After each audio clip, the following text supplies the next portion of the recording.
Ka-idol, nandito po ako ngayon for this video naman tayo at matagal na tayo hindi naka-vlog at sa mananagat dahil nandito muna ako trabaho muna tayo sa ibang lugar. Nandito ako sa Cebu ngayon, sa Tisa ako ngayon, sa Tisa. Ka-idol, iwan muna natin to yung mga tropa natin dahil yung mga tropa natin doon yung bangka natin inayos muna natin yung bangka muna dahil maalo na doon. Ibig sabihin yung hamiya na, hindi na tayo makalaot ng mas maganda doon. December ganyan, yan naman lautan naman natin na doon naman tayo magkukupos ng pag-vlog.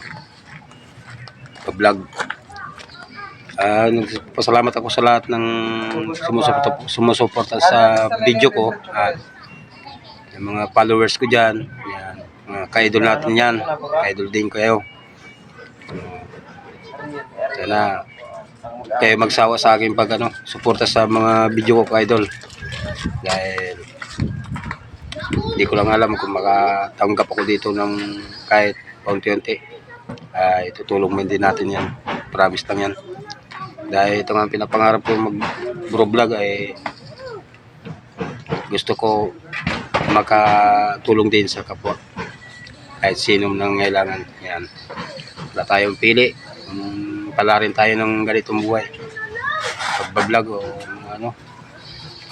kung naman tayo, ka-idol, tutulong naman tayo sa mga mahirap. Yan, katulad natin, hirap naman lahat tayo yun lang.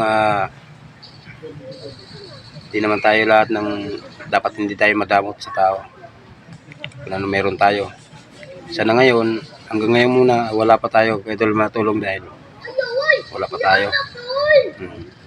At asikaso ko kasi yung ko dito, magagawa ng PayPal dahil hindi tayo makakuha ng pera kung wala tayo nun, diba Hindi ko pa alam ang lahat-lahat dito ni Meta. Maraming bawal na mga bidyong ko. At nakikita nyo naman lahat dyan ng video ko. Nakakatawa kung kaso dun. Hindi ko alam bakit hindi tumataas yung ko dyan. Kung okay lang yan, at least mapapansin na tayo katagalan ni Meta.